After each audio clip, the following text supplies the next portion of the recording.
Stage Pass, Institute of Gaming. For more details, contact 7093965965965. మీరు చెప్పే చిట్కాలు విన్న తర్వాత మా ప్రేక్షకులు కానీ చాలా మంది మెయిల్స్ రావడం జరుగుతుంది. ప్రత్యేకంగా కాల్స్ కూడా చేసి అడుగుతున్నారు. మీరు ఇంతకుముందు కిడ్నీ గురించి కొన్ని ఎపిసోడ్స్‌గా చెప్పారు గానీ, ఇప్పుడు కొంచెం డీటెయిల్డ్‌గా చాలా మంది ఇబ్బంది పడుతున్నారు గదా! కొంతమంది 40 ఏళ్ల వాళ్ళు ఉన్నారు. చిన్న ఏజ్ నుంచి కూడా ఇబ్బంది పడుతున్నారు. వీళ్ళకి మీరు ఈసారి ఇచ్చే హోమ్ రెమెడీస్ కానీ, నేచురల్ చిట్కాలు ఏంటివి సార్? సార్ దానికన్నా ముందు ఇంత పేరొచ్చినటువంటి మీ వెల్‌నెస్ సెంటర్ గురించి, అక్కడ ఎటువంటి సేవలు గూడా ఇస్తారో ఒక్కసారి చెప్పగలరా? చూడమ్మా, ప్రేక్షకులకు నమస్తే అండి. మా ఇంటిగ్రేటెడ్ వెల్నెస్ సెంటర్లో వరల్డ్లో ఉన్న నేచురల్ ట్రీట్మెంట్స్ అన్నీ ఒక దగ్గర పెట్టాము. వావ్! ఇక్కడ ఆయుర్వేదిక్ డాక్టర్ ఉంటారు, హోమియోపతిక్ డాక్టర్ ఉంటాడు, నేచురోపతి డాక్టర్ ఉంటారు, ఆకుప్రెషర్, లీచ్, సింగి, కైరో, వరల్డ్లో ఉన్న నేచురల్ ట్రీట్మెంట్స్ అన్నీ ఒక దగ్గర పెట్టాం. సో ఆల్మోస్ట్ మా దగ్గర 100 ఎంప్లాయీస్ వర్క్ చేస్తున్నారు. సో చాలా వరకు ఈ ఇంటిగ్రేటెడ్ అప్రోచ్ వల్ల రిజల్ట్ ఈజీగా ఉంటుంది. సపోజ్ ఒకరు ఆయుర్వేదిక్ మందు తీసుకోవాలనుకుంటారు, ఒకరు హోమియోపతిక్. మేము ఒక పేషెంట్ వచ్చారనుకోండి, అందరు డాక్టర్లు చూసి ఎగ్జామ్ చేసేసి అతనికి ఇంటిగ్రేటెడ్ అప్రోచ్ చేస్తాం. ఏ ట్రీట్మెంట్ అయితే బెస్ట్ ఉందో దానికి మేము హెల్ప్ చేస్తాం. ఓకే. ఈ మధ్యలో మాకు ఆల్మోస్ట్ ఒక 1.5 year నుంచి చిన్న వయసు వాళ్ళు, పెద్ద వయసు వాళ్ళు కిడ్నీ ఫెయిల్యూర్తో వస్తున్నారు, డయాలిసిస్తో వస్తున్నారు. డాక్టర్ గారు, మా బాబుకు 20 సంవత్సరాలండి, కిడ్నీ ట్రాన్స్ప్లాంట్ చేయమన్నారు, ఏమైనా మార్గం ఉందా అని వస్తున్నారు. సో నేను ఒకటే మన ప్రేక్షకులకు చెప్పేది అంటే, కిడ్నీ డయాలిసిస్ కన్నా ముందే మా దగ్గరికి వచ్చారనుకోండి, ఛాన్సెస్ కొంచెం బ్రైట్గా ఉంటుంది, తొందరగా హెల్ప్ చేయొచ్చు. ఒకసారి డయాలిసిస్ అయిన తర్వాత కూడా హెల్ప్ చేస్తున్నాము, కొంచెం స్లో అవుతుంది. మీరు అడిగారు కాబట్టి ప్రేక్షకులకు, అవును సార్, ఫస్ట్ థింగ్ ఏంటంటే ఆ రూట్ కాజ్ ఏందో చూసుకోవాలి. కిడ్నీస్ ఏం ప్రాబ్లం ఉందో, షుగర్ వల్ల కిడ్నీ ప్రాబ్లం వస్తుంది, ఆ tablets, pain killers, migraine tablets చాలామంది అలా వాడుతూనే ఉంటారు, దానివల్ల కూడా కిడ్నీ ఎఫెక్ట్ అవుతుంది. కొంచెం లాంగ్ టర్మ్ మెడిసిన్స్ వల్ల కూడా వస్తుంది. ఇవన్నీ చాలా కారణాలు ఉన్నాయి కిడ్నీకి అవన్నిటితో పాటు నేను కొన్ని ప్రికాషన్స్ చెప్తున్నానండి, కొన్ని హోమ్ రెమెడీస్ కూడా మన ప్రేక్షకులకు చెప్తున్నాను. మేము ఒక 1 liter డికాక్షన్ చేసుకోమంటున్నాం మా ప్రేక్షకులందరికీ. మేము ఆల్మోస్ట్ 100 మందికి ఇచ్చాము. మీకు ఒక్కొక్కటి చూపిస్తాను, మీరు ఇంట్లో ప్రతి ఊర్లో దొరుకుతుంది, ఇది మా దగ్గరికి రావాల్సిన అవసరం లేదు. ఫస్ట్ ఐటమ్ వచ్చేసేది గోక్రు అంటారు దీన్ని. ఊర్లలో పల్లేరుకాయ అంటారు. ఇది రాంబాణం లాగా పనిచేస్తుంది మన కిడ్నీ ఫెయిల్యూర్ పేషెంట్స్కు, హై క్రియాటిన్ పేషెంట్స్కు. మేము దీని ఫార్ములా ఏంటంటే 3 చెంచాలు గోకురు, 2 చెంచాలు ఇది హర్బ్, 1 చెంచా ధనియాలు, 1 చెంచా జీలకర్ర, 1 చెంచా సోంఫ్. ఇవన్నీ 5 ఐటమ్స్ నైట్ 1 liter వాటర్లో సోక్ చేసుకోవాలి. సోక్ చేసి నెక్స్ట్ డే మార్నింగ్ దాన్ని ఒక 20 minutes లో ఫ్లేమ్లో బాయిల్ చేయాలి. బాయిల్ చేసి ఫిల్టర్ చేసేసి ఒక స్టీల్ బాటిల్లో పోసేసి మేము దినమంతా every half an hour 2 sips తాగమంటున్నాము. So continuously it is working on kidneys. Kidney rejuvenate అవుతుంది, ఏదైతే డ్యామేజ్ అయిందో అది కూడా రిపేర్ అయిపోతుంది. ప్లస్ ఇంకోటి, కిడ్నీ పేషెంట్స్ ఏంటంటే 1 liter 1.5 liter వాటర్ తాగుతారు. ఇది దినమంతా ఈ వాటర్ తాగిన తర్వాత ఇంకా నార్మల్ వాటర్ తాగాల్సిన అవసరం లేదు వాళ్ళకు. మళ్ళీ నైట్ ప్రిపేర్ చేసి morning, so every 1 hour 2 sips. So దీనివల్ల చాలా పేషెంట్స్లో మేము అబ్జర్వ్ చేసాము క్రియాటిన్ చాలా మంది. అవును సార్, నిజంగానే మాకు కూడా మెయిల్స్ వచ్చాయి. అందులో కిడ్నీ డయాలిసిస్ కి కానీ, లేకపోతే క్రియాటిన్ తగ్గించుకోవడం దీని వల్లనే ఎక్కువ వస్తుంది కదా, దీనికి సొల్యూషన్ కి ఇది ఉపయోగపడుతుంది. ఇది అంటే మాతోన కిడ్నీ డయాలిసిస్ లేకుండా క్రియాటిన్ తగ్గడానికి ఒక 50 మార్గాలు ఉన్నాయి, ఇది ఒకటే మార్గం. నేను మిగతా మార్గాలు కూడా నేను ప్రేక్షకులకు చెప్తున్నానండి. Okay, I will tell you.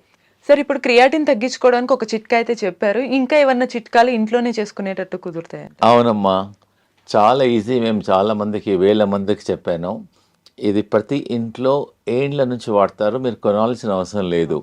దీనికి వంట సోడా అంటారు, బేకింగ్ సోడా అంటారు. ఇది జస్ట్ ఇది ఎలా తీసుకోవాలంటే, ఒక 1/4 glass, హాఫ్ కప్ ఆఫ్ వాటర్లో 1/2 spoon పౌడర్ వేసేసి మెల్లమెల్లగా డ్రింక్ చేయాలి, స్లోగా, సిప్ బై సిప్. మార్నింగ్ ఒకసారి, నైట్ ఒకసారి తీసుకోవడం వల్ల మేము చాలామంది పేషెంట్స్ చూసాము, క్రియాటిన్ ఒక 20-25 డేస్లోనే వాళ్ళకు క్రియాటిన్ ఒకటేసారి ఫాస్ట్గా తగ్గదు, పాయింట్స్ మెల్లమెల్ల సార్ తగ్గుతుంది. ఇక్కడ చిన్న సందేహం, తిన్న తర్వాత తినక ముందు వేసుకోవచ్చు ఇది బెటర్ ఏంటంటే తిన్న తర్వాత 2 hours తర్వాత వాడితే బెటర్. ఒక హాఫ్ కప్ వాటర్లో హాఫ్ స్పూన్ బేకింగ్ సోడా తీసేసుకొని మంచి మిక్స్ చేసేసి ఒకటేసారి తాగొద్దు, కూర్చొని సిప్ బై స్లోగా తాగడం వల్ల మన కిడ్నీ ఫంక్షన్ కూడా మెయిన్లీ బేకింగ్ సోడా ఏం చేస్తుంది అంటే మనం ఇంట్లో వాడతాం, చాలా వరకు వాడతారు. ఇదేంటంటే బాడీని ఆల్కలైన్ చేస్తుంది, యాసిడిక్ నుంచి ఆల్కలైన్ చేసేస్తుంది, బాడీని అంతా రీకండిషనింగ్ చేస్తుంది, సర్వీసింగ్ చేసేస్తుంది. It has got hundreds of benefits ఉన్నాయి బేకింగ్ సోడా తీసుకోవడం వల్ల. నాట్ ఓన్లీ యువర్ కిడ్నీ, మేము బెంగళూరులో వాళ్ళు రీసెర్చ్ చేశారు, నారాయణ హృదయాలయ వాళ్ళు. ఈ baking soda morning half spoon, nights half spoon తీసుకోవడం వల్ల 20 డేస్లో ఈవెన్ షుగర్ కూడా కంట్రోల్ అయిపోతుంది. చాలా మంచి రిజల్ట్స్ ఉంది దీనివల్ల. ఒక 15 డేస్ తీసుకుంటే మాకు రిజల్ట్ తెలిసిపోతుంది. ఎవరైతే ఇన్సులిన్ తీసుకుంటున్నారో ఇన్సులిన్ పర్సెంటేజ్ మాక్సిమం 70% తగ్గించుకోవచ్చు. జస్ట్ వంట సోడా అంతే. ఇంకో డౌట్ వచ్చే అవకాశం ఉంటుంది, గ్యాస్ ఏమైనా ఫామ్ అవుతుందా? ఏం కాదు, గ్యాస్ తగ్గుతుంది. ఇంకా ఈ గ్యాస్ కూడా దానివల్ల అందరికి ఒక అపోహ ఉండిపోయింది బేకింగ్ సోడా గ్యాస్. ఏంటి మామూలుగా మీరు బజ్జీలలో మిర్చిలలో అంతా వాడతారు, దీనివల్ల ఇంకా గ్యాస్ తగ్గుతుంది కూడా. ఓకే అవునవును సార్. సార్ ఇప్పుడు మరో చిట్కా కూడా క్రియాటిన్ తగ్గించడానికే కదా? అవునమ్మా, ఇది చాలా మేము వందల ఏళ్ళ నుంచి ట్రై చేసాము. పూర్వకాలం కూడా ఇది ట్రై చేశారు. ఇది ఏం లేదు, సింపుల్. మన ఇంటి దగ్గర ఉండేది వేప ఆకులు ఒక 3, వేపాకులు 5, రావి ఆకులు ఒక 3-4 నీళ్ళలో వేసి మసలబెట్టి తాగొచ్చు. లేదు అంటే దాన్ని డికాక్షన్ కూడా గ్రైండర్లో వేసి ముందు బాయిల్ చేసుకొని తాగండి ఒక 1 week 10 days. తర్వాత మా సెంటర్లో అయితే వాటర్ పోసి గ్రైండ్ చేసేసి ఇస్తాము, ఒక కప్పు మార్నింగ్, ఒక కప్పు ఈవినింగ్. ఒక 2 monthsలో క్రియాటిన్ ఒట్టి ఇది. కొంతమంది పేషెంట్స్ ఏం చేస్తారు, మా దగ్గర ట్రీట్మెంట్కి రాలేదు, మా లెక్చర్స్ అనేసి ఈ 2 వాడారు. దీనివల్ల చాలా రిజల్ట్స్ ఉన్నాయి. క్రియాటిన్ తగ్గుతుంది, కిడ్నీ ఫంక్షన్ ఇంప్రూవ్ అవుతుంది, మనం డబ్బులు కూడా పెట్టాల్సిన అవసరం లేదు.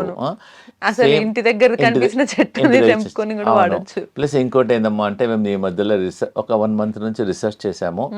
వేపాకులు ఒక 100 ప్లస్ ఈ రావి ఆకులు ఒక 100 pieces ప్లస్ ఒక 5-6 కాకరకాయలు, పచ్చి పసుపు అవన్నీ గ్రైండ్ చేసేసి ఒక చిన్న ప్లేట్లో పెట్టేసి కాలుతోనే బాగా నిలబడాలి, ఆ పేస్ట్తోనే బాగా ప్రెస్ చేసేయాలి.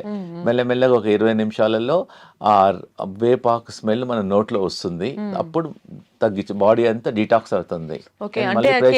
వాసన కాదు, ఇవన్నీ పేస్ట్ చేయాలి. రావి ఆకులు, వేపాకులు, కాకరకాయ ప్లస్ పచ్చి గ్రైండ్ చేసి ఒక చిన్న ప్లేట్లో పోసి మన కాళ్ళు పెట్టాలి. కాళ్ళు పెట్టేసి ఇలా ఇలా ఇలా ప్రెస్ ఇలా అనుకుంటా ప్లేట్లోనే ఒక 20 minutes 30 minutesలో ఆ చేదు అనేది మెల్లమెల్లగా డిటాక్స్ అయ్యి మనకు నోట్లోకి వచ్చేస్తుంది. ఎప్పుడైతే నోట్లో కొంతమంది అరగంటలో వస్తుంది, నోట్లో వస్తుంది, కొంతమంది అరగంటలో వస్తుంది, కొంతమందికి 40 నిమిషాల్లో వస్తుంది. మన బాడీ అంతా డిటాక్స్ అవుతుంది. ఇది అట్లీస్ట్ కొంతమంది రోజు కూడా చేస్తున్నారు, దీనివల్ల ఏం సైడ్ ఎఫెక్ట్ లేదు. ఓన్లీ కాళ్ళతో మనము వేపాకులు, రావి ఆకులు, కొంచెం పచ్చి పసుపు కూడా ప్లస్ కాకరకాయలు అన్ని గ్రైండ్ చేయాలి మంచిగా. పేస్ట్ చేసి ఒక చిన్న స్టీల్ ప్లేట్ ఏదైనా ప్లేట్లో పోసేసి కూర్చొని కాళ్ళు నిలబడవచ్చు, లేకపోతే నిలబడి కొంచెం కాళ్ళు ఎలా అనొచ్చు. ఎవరైతే నిలబడలేని మన టేబుల్ కింద మన టీవీ చూసేటప్పుడు ఎప్పుడో బిజీ ఉన్న వాళ్ళు ఇలా జస్ట్ అలా అనడం వల్ల స్లోగా 15-20 minutes 30 minutesలో ఆ వేప స్మెల్ అనేది మన బాడీ డిటాక్స్ అయ్యి నోట్లోకి వచ్చేస్తుంది. అన్న వాళ్ళనే కాకుండా హెల్తీగా ఉండడానికి ఎవరైనా కూడా చేయొచ్చు. ఏముంది, ప్రాబ్లం ఉన్న వాళ్ళు రెగ్యులర్ గా చేయండి, ప్రాబ్లం లేని వాళ్ళు అట్లీస్ట్ వారంకోసారి. నథింగ్, మనం ఇంటర్నల్ గేమ్ తీసుకోవడం లేదు. We can try, we can మీకు రిజల్ట్ తెలిసిపోతుంది. ఓన్లీ థింగ్ ఏంటంటే కొంతమందికి అరగంటలో చేదు స్మెల్ వస్తుంది, ఒకరికి 1 hourలో వస్తుంది.